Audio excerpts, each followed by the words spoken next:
A liberdade para falar de Deus é uma bênção, mas não do pecado. Sim, pecado. Queridos, como nós sabemos, o pecado ele afasta o homem de Deus. O pecado gera morte. Vou dar um fato de uma pessoa na Bíblia que é muito conhecida. Não por ser um guerreiro, ou por ser um rei, mas por ser o maior salmista que está na palavra de Deus. Davi, um homem segundo o coração de Deus.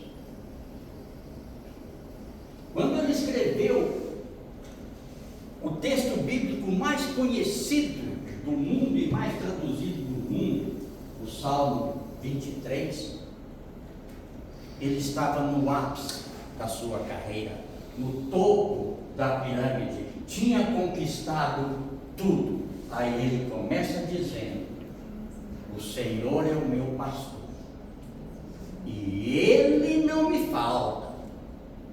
É a versão original, e não o Senhor é meu pastor, e nada me faltará.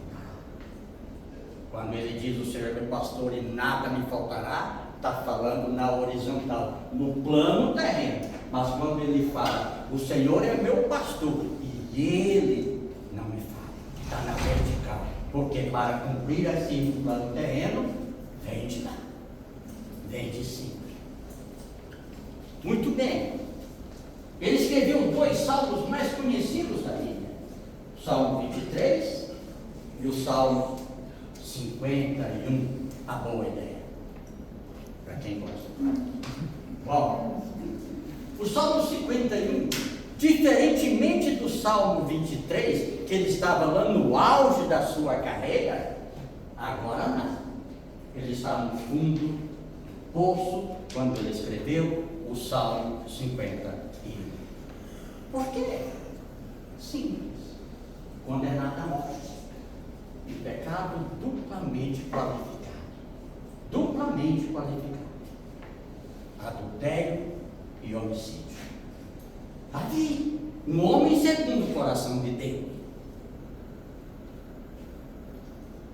Quando ele cometeu, ou antes de cometer o adultério com Batseba, todos nós conhecemos a história, ele estava no lugar errado, na hora errada, no tempo errado. Era para ele estar aonde? Na guerra, porque os israelitas estavam em guerra. Ele devia estar lá no campo de batalha, mas não, estava em casa. Pior, abriu a janela, ou talvez a janela estivesse talvez até mesmo aberta. Ele foi até a janela. Olha o perigo da janela aberta. Ele foi até a janela e o pecado estava logo abaixo. Se ele tivesse fechado aquela janela, ele não teria cometido o pecado. É quando nós abrimos as janelas das nossas vidas e facilitamos para que o pecado venha. Fecha as janelas, irmãos. Fecha as janelas. Lembra do Eutico? Ou não? Não. Talvez não. Porque é muito pouco citado na palavra de Deus, está lá em Atos capítulo 20. Eutico. Paulo estava em Troade, ministrando a palavra de Deus no templo. E Paulo tinha um horário para começar, mas não tinha para terminar. Conhece pessoas assim? Tinha hora para começar, mas não tem para terminar. Então, vai para lá. Vai para lá. Eutico faz o quê? Senta na janela. Sentou na janela. A janela estava aberta ou fechada, não sei, só sei que ele sentou na janela. O que aconteceu com ele? Janela aberta. Como é perigoso uma janela aberta na nossa vida, que somos filhos de Deus, homens de Deus, mulheres de Deus, e quando nós abrimos janela por curiosidade ou não, só para ver o que está lá fora, é perigoso. Como é perigoso. Se Davi tivesse fechado a janela, ou estivesse no lugar certo onde ele deveria estar, nada teria acontecido. Pecado duplamente qualificado. O homicídio de Davi foi quando ele, para se justificar, mandou o marido daquela mulher para a frente de batalha, somente para ele morrer. Lembra o nome dele? Urias. Urias era o nome dele. Muito bem. Quando ele escreve o Salmo 51, ele está no fundo do poço, conforme eu disse.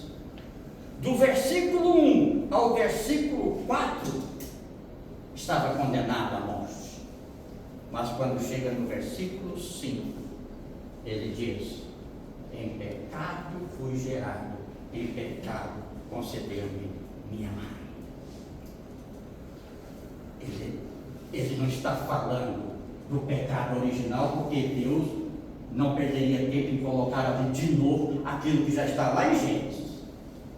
Ele está falando dele, de um pecado de família, porque ele foi gerado em pecado. O seu pai Jessé cometeu um adultério e também pagou por isso. E o adultério, no contexto da época, o pecado de adultério em Deuteronômio fala que tem que levar à morte. Mas como ele cometeu um adultério com uma pessoa amonita, que não fazia parte da tribo de Israel, esse pecado de morte é transformado, segundo o livro de Deuteronômio, para um pecado mais simples: fornicação. Só que a fornicação, no contexto da época, era 39 chibatadas em praça pública. Ele levou 39 chibatadas em praça pública por causa do seu pecado de fornicação. Abriu uma janela na vida dele e gerou um filho. Os amonitas, sabe qual é a descendência dos amonitas? Está lá em Gênesis. Esaú. Esaú é filho de Jacó. Ele gerou os amonitas. O que a Bíblia fala quando nasceu Esaú? Ele era ruivo. O que a Bíblia fala quando Davi nasceu? Ele era ruivo. Ele é também ruivo. Deus não perderia tempo para falar que só ele era ruivo, se não teria falado que todos os seus irmãos, aquela meia dúzia de homens que estavam em casa enquanto ele está trabalhando, quando Samuel chegou ali, teria falado que eles também eram ruivos. Mas não, só falou que ele era ruivo, por causa da geração amonita, que não tinha nada a ver com o povo de Israel. Queridos, eu não vou continuar falando sobre Davi, a origem, o pecado, que era um filho bastardo. Ele está falando dele. Ele está falando dele. Ele cometeu um pecado e precisava corrigir esse pecado. Só que Davi tinha algo que todos nós precisamos ter enquanto filhos de Deus: um coração pronto ao arrependimento. O filho de Deus tem que ter um coração pronto ao arrependimento. Esse menino, o mais novo, ele chegou e disse: pai, pequei contra ti. Queridos, quando a gente comete algum pecado, isso precisa. E não há aquele que não peque, diz a palavra de Deus. Não há aquele que não peque. Pai, pequei contra ti, perdoa-me. Arrependimento não é o quanto você chora, é o quanto você muda.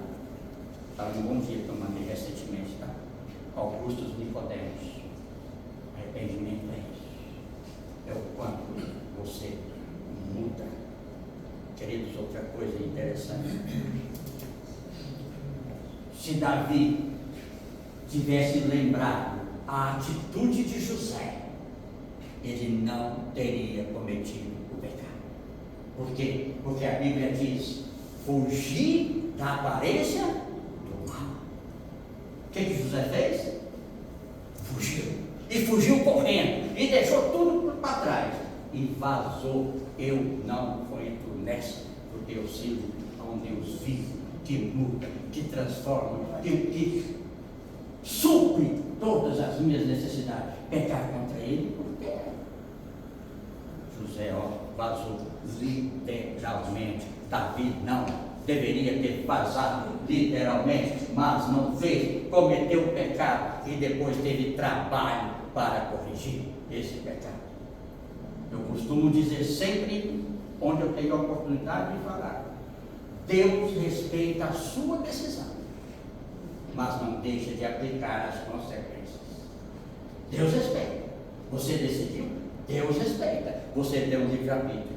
Mas as consequências, querido, vão acontecer, vão chegar. Para Davi chegou, para Jessé chegou, para José chegou, mas por causa da atitude boa que ele tomou, se tornou o grande José do Egito que nós conhecemos.